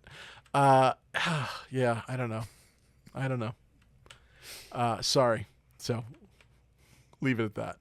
Okay. Shall we hit the lightsaber? I guess so. It's looming. The only other thing I was going to say was I was looking at the Return of the Jedi. There's a really nice Jedi Stormtrooper helmet, and I was trying to figure out some insanity where it was like, if I bought the Jedi Stormtrooper helmet and put it on my second suit of armor, which is part Star Wars and part Jedi anyway, then I could sell that, even though I would have just bought that. The helmet slot 374, Bart. Then I could keep my stunt A New Hope helmet, which is pretty wonderful.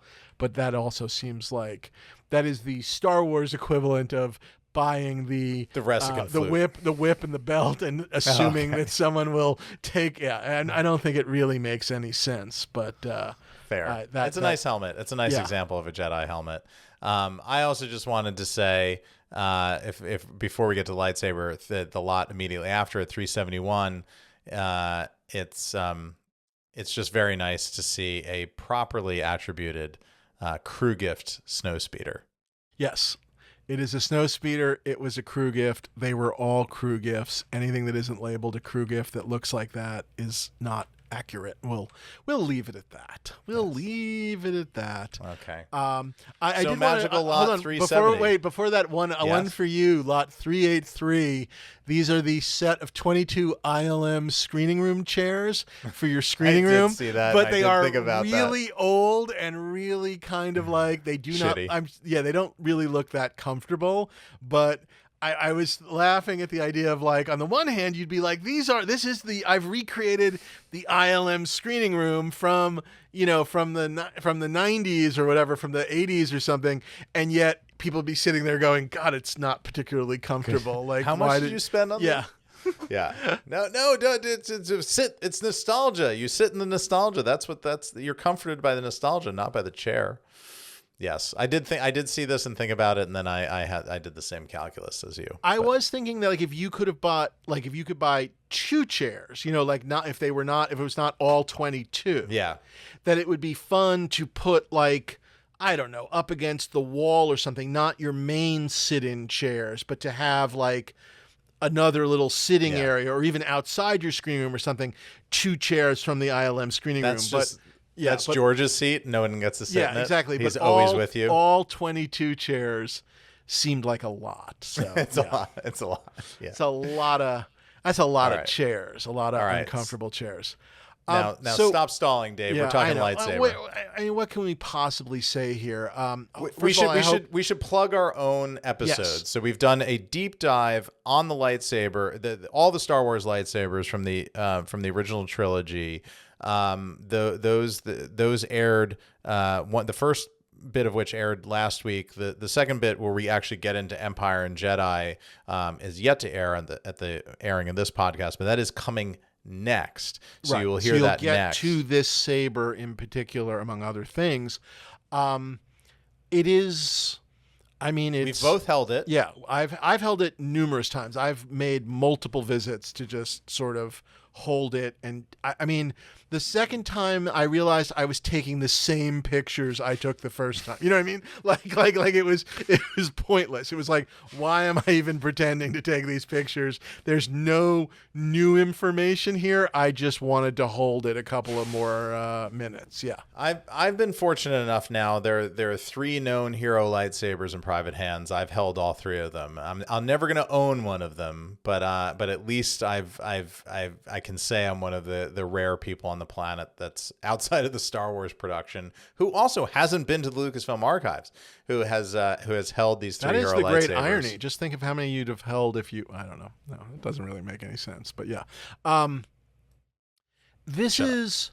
there are 3 out there. This one, this is up there for me. I think this is. I don't know. It's hard to rank them all, but maybe I'll call this one number 2 of the 3 that are out there. Yeah. I mean, I've held both Vader lightsabers. They're both wonderful. I was telling you, because this is very recent, fresh in my memory. I'm doing this completely. I'm never gonna own these things.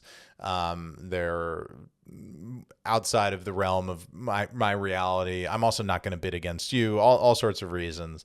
I love them. They're wonderful in a pure and whole universe where each of us could have a hero lightsaber. I would love that to be the case. It is not to be. So I looked at this just as a journalist, as an enthusiast, as a collector coming in from the outside, as a fan of the Star Wars. Yeah.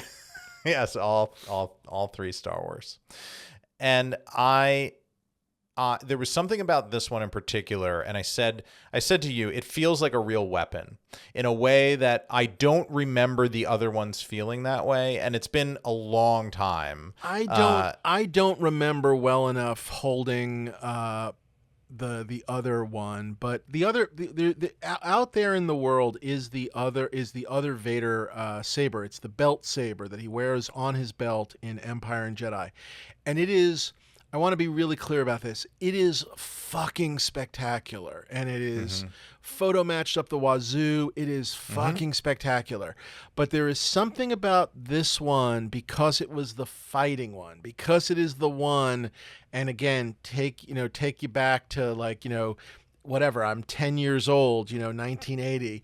It is the one where they got to go and actually hit and they had sticks and they hit each other with this thing. And by the way, there's a little bit of damage on the little handrail pieces, the little blades on it, probably from the T-track. The T-track, from probably holding it and banging it around a little bit. There's a dent on the bottom of it from either taking a blow or dropping it during fighting. I mean, yes, exactly. It really tells a story. And there's just something about it was in their hands, smacking it into each other, that for me puts it above the belt saber.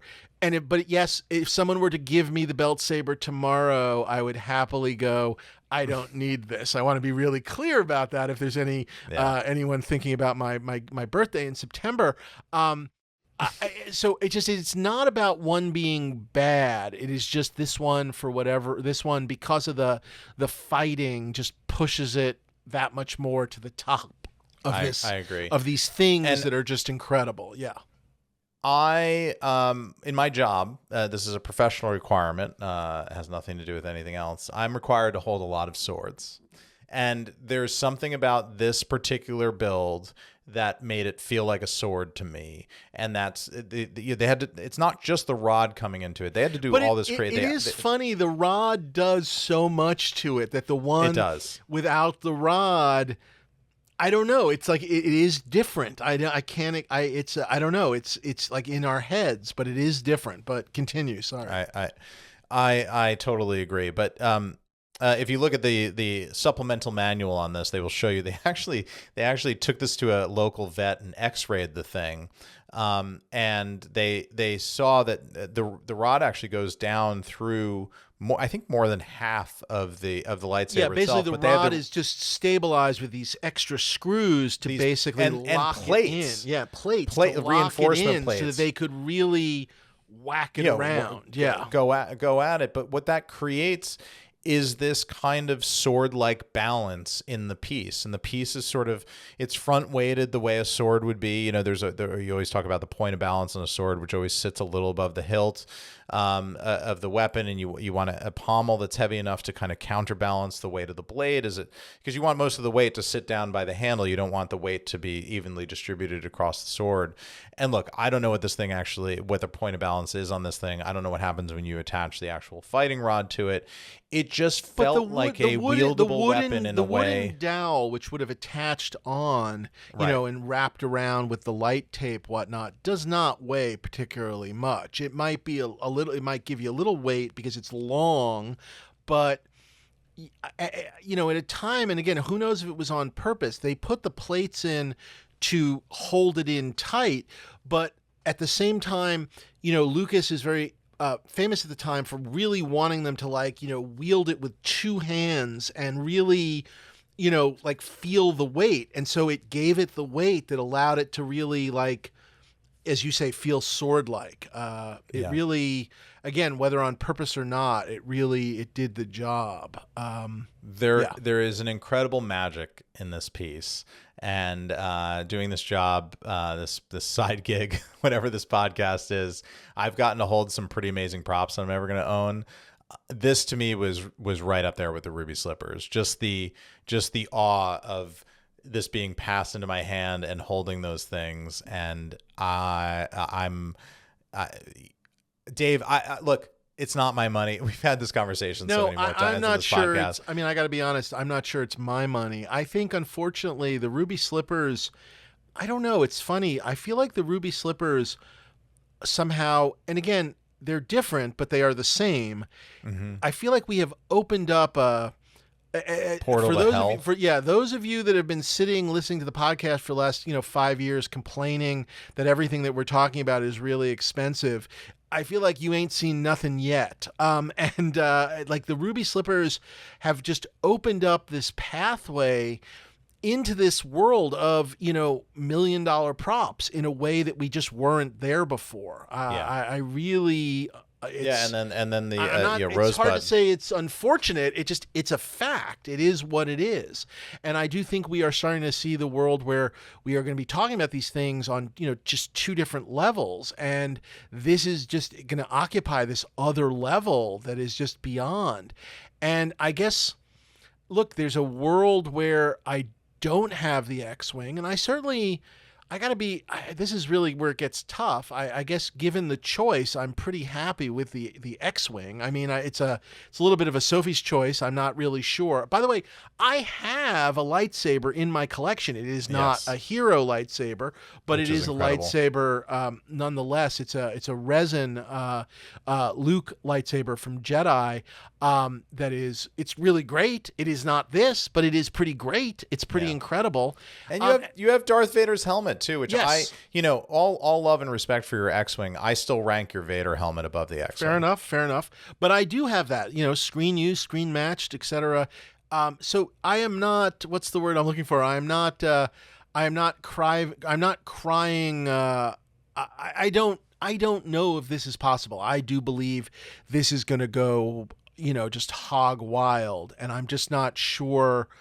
I'm not sure I'm just prepared to just have this, it's one thing to have these props that are now worth more than what I paid for them, but it's a separate thing to be putting this much, quote unquote, new money into props, even with the things that I guess I could get rid of, like my extra suit of armor, like, by the way, my resin lightsaber, which I think certainly people would be interested in. Perhaps not the other people bidding on this, but certainly somebody would be interested in. So obviously I do have props. It's just, I guess, what is this going to go for? And look, let's be honest, and this is a big other piece of it. You're talking about a giant number here, and we are additionally talking about these days, we're talking about a really, really big buyer's premium at across the board at these auction houses. So that when you get done and you're like, well, that wasn't that bad. It was only $1.5 million or whatever it was. Oh, wait, what's that percentage? But I think they do reel it back in after, don't they do that? Where it comes down to 20 it back when in it's under over 10 million? I think it's when it crosses $1 million. I think it goes down. Everything over $1 million is down. I think we have to look at the terms and conditions, but a good time to check out. That should be an episode. But the funny thing by is, the way, terms and conditions should be an episode. But if you bought a $50 million Ferrari GTO at auction, you're paying $50 million for the Ferrari, but the buyer's premium is like 5%, because even the car auctions have been like, well, that's a lot of money, and we want people bidding in the tens of millions of dollars. Hasn't quite caught up to props and art yet, I guess. But although it feels like we need to be getting there soon, because again, separate discussion. I do think these buyer's premiums are getting sort of insanely wild, especially as the props are really kind of only going higher and higher and higher. And I understand it on a lower level, with a $3,000 prop or something, the time, the money to photograph it, ship it, etc. But market it, on these larger items like this, it just, the buyer's premium. Unfortunately, I mean, this is a very unfortunately naive thing to say. I feel like I've led my life up to this point almost ignoring the buyer's premium. Just like in my brain thinking about the hammer is the price, because those numbers weren't that far off once upon a time, and now that not that long ago, right? And now that we are in this stratosphere, it doesn't work like that. It's almost like you have to sit there almost constantly reminding yourself, because every time you're bidding, it's just like, oh, plus X percent. I'm constantly doing the math in my head. No, exactly, and I sort of hate that. I was told there would be no math. Look, this is. It's beyond spectacular. I feel like I'm going to make a run at it. If you're asking me how I feel, I guess walk into a room with a Star Wars genie, Dave, right? And he offers you can have one piece. You can have the hero X-Wing or the lightsaber.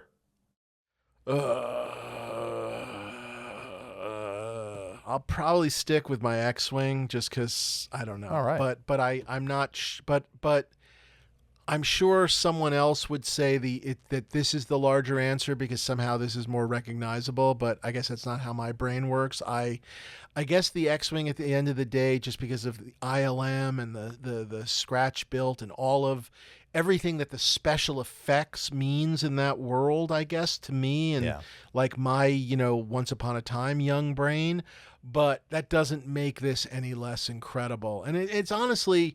It's a little painful just looking at it, just because it's this. Oh my God, so soon. I honestly, if this was 5 years from now, which by the way, I'm sure we'd be adding another 0 5 years from now. I might be thinking about it differently. It's just at this moment, it's just like, and that is. By the way, that is prop collecting these days. It's, we joke about it, but it's like every catalog where I open a catalog and don't want to bid on something is like a victory. But this is brutal. This is brutal. I had finally gotten to a place where I was okay, Dave, right. And then you sent me this crazy comic art auction thing, which we won't even talk about on this. And I'm like, what the fuck? Yeah. No, this one is brutal because even if you took just... Imagine a world where this lot doesn't exist. This is still a pretty brutal auction with the incredible Batman stuff. Yeah, it's a great catalog. The Indiana Jones stuff. This is an A+ catalog. I mean, by the way, maybe their best single sale ever just by collected sort of stuff in our interest sphere. I mean, Saber is the best thing they've ever brought to market. I'm going to say this, which is a bit of a slight vague hedge, which is I think it's their best day one. I actually thought the day 2 and 3, which I went through quickly, didn't hit me on the same level, whereas sometimes I'm finding more treasures in day 2 and day 3, and I was not seeing that, again, for myself of things I'm interested in, but I thought this was an overwhelming day 1. And I do want to also shout out, I know Ryan mentioned it, but you can download this PDF catalog of just about this lightsaber. It talks about the history of the lightsaber, all about this piece, the screen matches, everything about it. And my good friend Wade LaJose, who was my co-writer with Brandon Allinger on the Ralph McQuarrie book, did all the graphic design of the lightsaber mini catalog, and he just knocked it out of the park. And I forgetting about whether I can win or lose the lightsaber, which I think there'll be another at least couple of weeks of chewing on it. Boy, I have the PDF, but boy, I wish they did a little hardcover, like limited edition of the lightsaber catalog. I'd put that on my bookshelf forever. I have the paperback version, but boy, I'd love a hardcover of that. And it's too bad. I haven't got my catalog yet. It's too bad everybody involved with Darth Vader is dead, because boy, that would have been fun to have like James Earl Jones or something sign it or something like that. But the lightsaber catalog unto itself is pretty incredible. Yeah, I've got no great answer. It's just a lot of money to have into 2 props, and I realize I have a lot of other props that are worth a lot of money, but I didn't pay that kind of money for it. Life unfortunately just keeps moving, so I don't have a great answer. Yes, it does. Do I want this thing? Desperately. But I also think it possibly could just blow to a number that is just like, ridiculous. And that's kind of what I was talking about a little bit with the ruby slippers and the rosebud, whatever. This just may be, in a weird way, I can say this, and I'm not quite there yet what my number is, but I'd love to see it sell for a number so crazy that I couldn't ever pay for it, as opposed to, oh, I stopped bidding and lost. I have to make a choice. Yeah, exactly. It'd be great to have the decision taken out of my hands by, by pure insanity, where it's like, what could I do? It sold for, whatever, as opposed to, why did I stop bidding right there? Exactly. What was my rationale then? Anyway, yeah. I think you got a lot to think about. Oh, I'm going to make a run. I'm certainly going to make a run. So you look out, people, but I'm going to make a run. But there's a lot of, I think, X factors out there, and a lot of X factor bidders. I wonder if this lightsaber qualifies in that sort of world where, how do you put this? The person who doesn't care about an X-Wing, or maybe doesn't even care about, certainly not a Y-Wing or a C-3PO or whatever, the lightsaber, it triggers them on this sort of, like Americana collecting or whatever it is. Yeah. You know what I mean? Yeah. Which is just, I don't know. There's no great answer, but I'm curious what people think it's going to go for in our audience, just where they think it's going to land, whether it's based on previous Star Wars stuff or even just write us. Yeah, love to know. We should do a parlay or something. I know, exactly, like one of those or surveys. Can't we do like a survey on Instagram where what do you think it's going to sell for? X, Y, or over Z or something like that. I'd be very, very curious. I feel like there will be more to say on this as we get closer. And I'm sure I'm going to begin chit-chatting with some of the other collectors to sort of see where they're headed and whatnot, as we all pretend that somehow you're going to get this for under $1 million, which is never going to fucking happen. Yeah. So yeah. And chatting with your rabbi, Dave, also important. Yeah. I'm very glad I'm not you in this case. And convincing my daughter to Godspeed. start looking at some of the state schools. Which state? Hawaii? I don't know. Yeah. Oh Lord. Really good. Oh, Lord. Really good. Great piece. Damn you, Congratulations. George Lucas. Damn you. This is For making insane. such a good Yeah. movie. So that's lot 370. For those, maybe I realize we kind of just dove into this. This is Darth Vader's fighting lightsaber from Empire Strikes Back and Return of the Jedi. It's called a fighting one. It's not a stunt by any means. It's a special effects saber, I guess. It's a hero. I mean, it's heavier. It's more metal in it than the hero, the quote unquote hero. Used in Empire and Jedi. It's screen matched. It is the bee's knees, as we say in the prop collecting world. Glorious. Yes. One of the best things I've ever seen. Highlight of the auction, as well as the Star Wars section, which has a lot of lovely things, including as well as your nightmares. Ryan's chairs. Yes. Just really, I mean, yeah. And I've known about this now for a couple of months. Like they were kind enough / horrible enough to show it to me very early on. So I lived with the secret for a bit, and then just sort of like the world finding out about it, and it just, nothing is easier. Just even with months to prepare, nothing is any easier. It is, somehow as excited as I maybe you hear it in my voice, I don't know. I am truly blown away. I think it's incredible that it exists. I'm so excited that it has, I guess, come to market, but at the same time, it is almost not fun talking about it. I don't know what else to say. I don't know what else to say. Like it's just not. Yeah, it's just not. It's not enjoyable at this moment. Perhaps someday, but just yeah. That's how I feel, honestly. So yeah. I get it. I don't have really anything left in the sale. There was one lot that I did want to call out before we go, but the lightsaber felt like a pretty good place to kind of bring it home. I had one. I had one too, but you go ahead. What's your next number? 401. Same place. Let's go. Let's do it. Let's dial it up. This is Clark Kent, Dean Cain's Superman costume from Lois and Clark: The New Adventures of Superman, $8,000 to $16,000. It's got Dean Cain's name in it. Fuck you, Dean Cain. Go fuck yourself.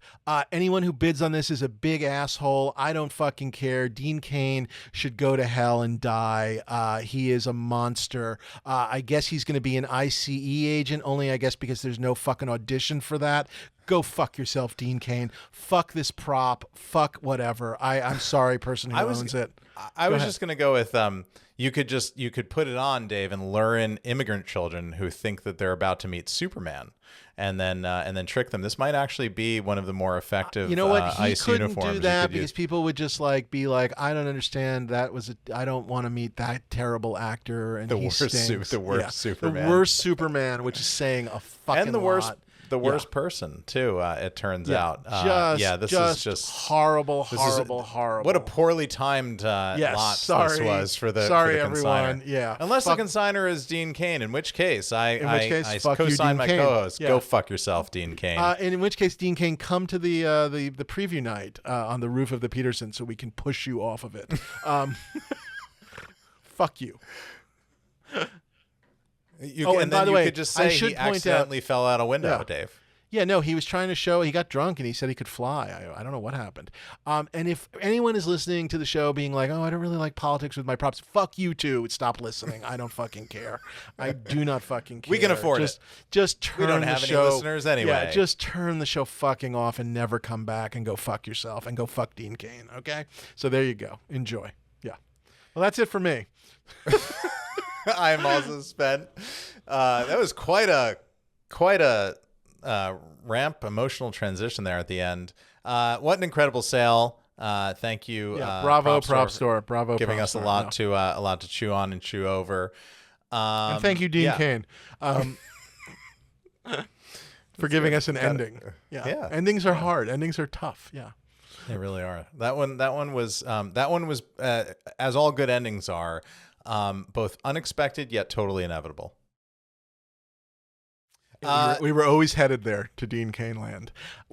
We have a lot to go through. I think we'll come back on the live episode with sort of more thoughts about day one. Yes. Our live episode will be we're recorded. Going to be, I think, thinking in terms of day one, and I'll have more thoughts at that point, but also obviously with day 2, day 3, and your questions. And we'll try and get the info on the live episode out there to you as soon as we humanly can. So it will be likely on Sunday the 31st. So the final Sunday right before the auction. We'll get the specific date and time, but plan for that Sunday, August 31st, live episode. Log in with us. It'll air that week as a pre-taped episode just before the auction. And I think on that day we'll have more of our thoughts together about day one and strategy and whatever else. And Dave will have gone from I'm buying a lightsaber to I'm never going to own a lightsaber to how many right lightsabers now, can you I are get? Catching me at the I don't think I'm going to win this. I just have a in the words of Han Solo, I got a bad feeling. You did this same thing about a month out from the Did I have no I blacked out. auction. I blacked out. Yeah. It's your 5 stages of bidding. It's I go through each step with you and hand in hand. I'm very used to it, but I'm looking forward. I appreciate you being there for me. Boy, I am nauseated right at the moment. I got you, man. I got you. And two, I think, if you want to do this on the podcast, if you want to talk offline about stuff that I think can go in and not that you have to let go in advance, but stuff that could go as a reaction to. I'm not disagreeing with that. It is a thing of like, I've got a nice pile of stuff that could go. I certainly do. And maybe this is more to come, but It is one of those things where you don't want to feel like, oh, I sold that giant pile and I still owe $2 million. Do you know what I mean? That's the problem. You know what I mean? That's the larger issue, I guess. Yeah. I got it. That doesn't, the math don't quite work there. Yeah. Yeah, I got it. Yeah. Well, lots more to be plumbed. Lots to talk about. I think we're also going to do a Dean Cain career retrospective. Oh, we just did it because he only worked on the one damn thing. Please even follow that us. Didn't really work. Not so great. At Props Podcast, you can follow us on all social media. Check out the YouTube channel where we're going to be having a lot of in-depth sitting and videos with the Propstore auction, which, reminder, September 4th, 5th, and 6th. Day 1 is September 4th. Also, check out the Propstore, propstore.com, for information on the preview night at the Peterson. And then there's a second preview night, a first preview night at one of the Beverly Hills hotels, which I guess, sort of like what they just did in London. There's right, one of, exactly. It's more of a curated event, and then there's the general preview night. I don't know the dates of those yet. Yeah, sorry. So we'll have them on the site or something of that nature, or I'm sure they're at propstore.com. And I don't know. That's about it. And email us somewhere. Dreams are made of podcasts at gmail.com. There you go. Bye, everyone. Have a really wonderful weekend. Unless you're Dean Cain, go fuck yourself.